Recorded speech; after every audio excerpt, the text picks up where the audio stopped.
I'm I'm copying a video posted by Thoughts of a Free Man. This is not my material, but I just thought it was so good that I'd like to play it for you.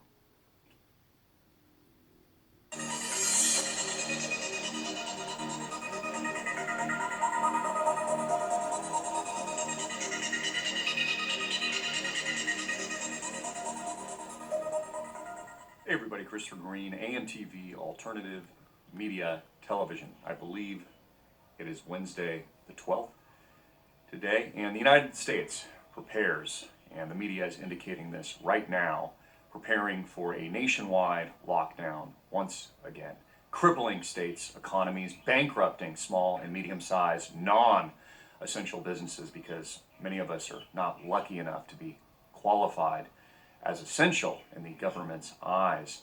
And new restrictions to be imposed, just like we've seen a second shutdown, lockdown, a hard one, in New Zealand and places like Melbourne, Australia. In fact, just like in New Zealand, the Prime Minister has delayed their election, their general election, indefinitely. I think there's a high likelihood this will happen in the United States, if not just being canceled altogether.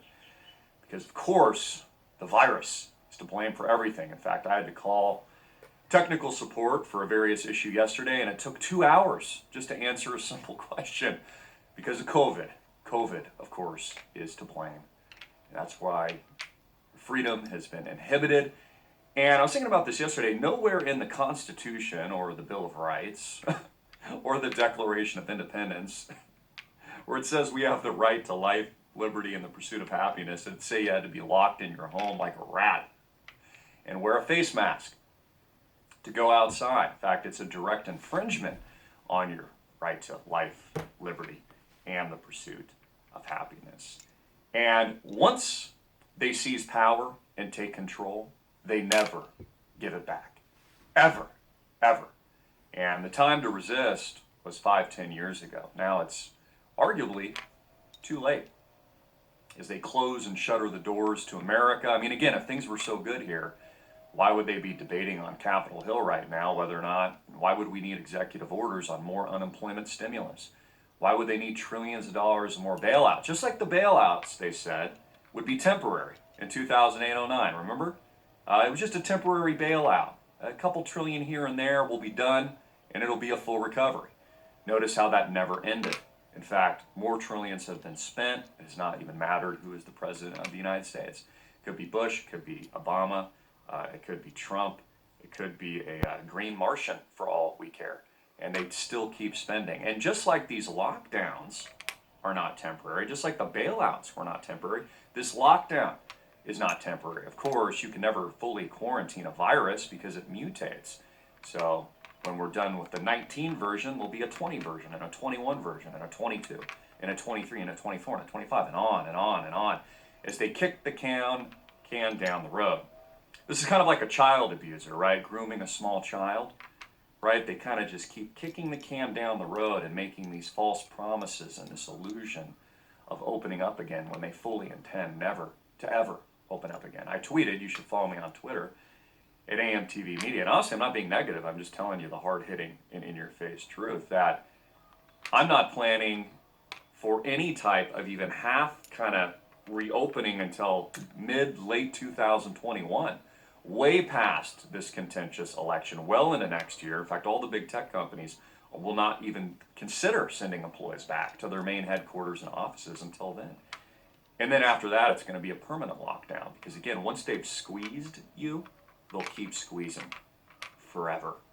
You've given control and power and sovereignty to them. Again, we've lost our bodily sovereignty. We've lost our ability to even see somebody smile. And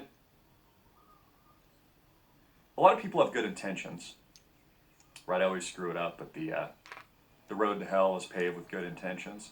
A lot of people think they're doing the right thing. They've been brainwashed, right? So for example, if you look across the street and your neighbor's barbecuing by himself with a face mask on, that only proves the high level of brainwashing, media, and societal control, the grip that they have on this planet, like I talked about yesterday. Because that's absolutely bonkers.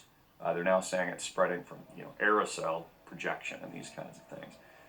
But people think they're doing the right thing. They've been so brainwashed, conditioned, dumbed down by the media and the official narrative that, for example, they think taking these precautions are a good temporary thing, but don't realize it's a slow and painful demise. So, for example, all these people that are cheering these closures, cheering the re-engineering of lockdowns, cheering the shuttering of our economy and non-essential businesses, restaurants, and all these kinds of things, are going to find themselves without a job, bankrupt, living in the ashes of a total societal and economic collapse here in the United States. And it's exactly what we're going to have. If they don't open things up right now, mark my words, right now, then expect a full-blown, and I think it's unavoidable, massive depression in the United States. And I'm planning on it. I would just bank on it. I would bank on it. Also want to talk a little bit about Lebanon again. Okay, I'm going to turn that off now. To go back but to that, you can just shows see the whole high-level thing by condition going over there. I can't really say everything here, but we know who hit that. Okay, it wasn't a